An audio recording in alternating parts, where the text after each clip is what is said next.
coming in. A long time ago, in a galaxy far, far away, a merchandising revolution began. From droids to Darth Vader, Star Wars films have inspired countless figurines and fanatics. While Star Wars is considered to be one of the most successful film franchises of all time, ticket sales aren't the main driving force behind that success. It's the merchandising. Worldwide box office returns topped $4 billion over 30 years. But according to the company behind the films, retail sales of merchandise in that time totaled $13.5 billion. Experts call Lucasfilm pioneers. Star Wars has kind of invented the movie merchandising business. There were films that had done merchandising before Star Wars. Disney had done it, James Bond had done it. But Star Wars was the first thing to be really successful with it. Partly that was because as a movie it kind of lends itself to merchandising. There are lots of different vehicles, lots of different characters and lots of different gizmos that you can make into toys. Toys and costumes.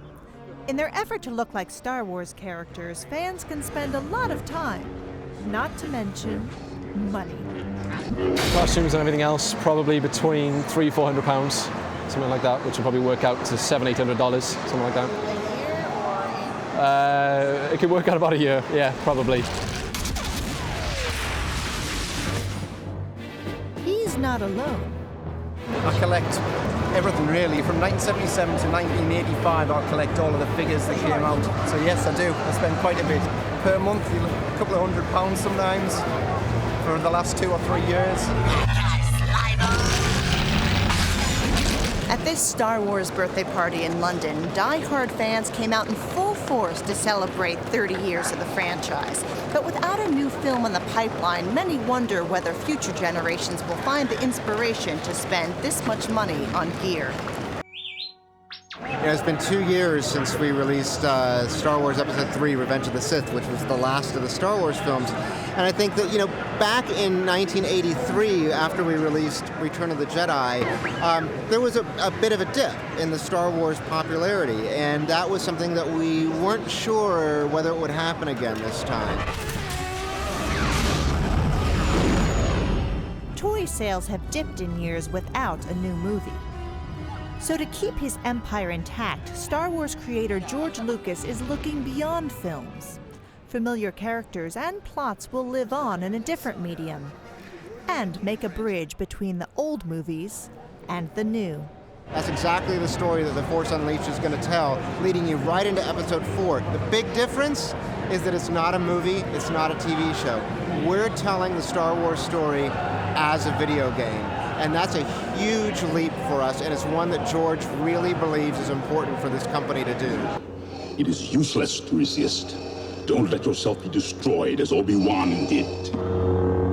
A lot of the film's fans are too young to remember a time without video games. That bodes well for the continued staying power of the series. If you look at all the enduring characters that have come from over the years, they all do have a beginning and an end. We haven't had a Mickey Mouse film for a long time, but kids still love Mickey. So to a degree, it will peter out, but it's going to be a number of generations, I think, before that happens. Escapism, isn't it? You know what I mean? It's fantasy, escapism.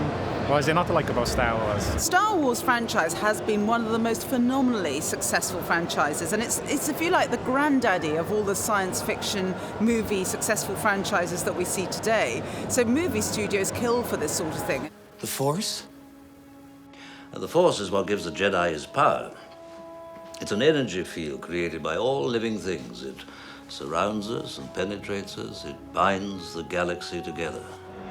As fans bring new generations into the fold, the Force looks set to stay with the franchise for a long time to come.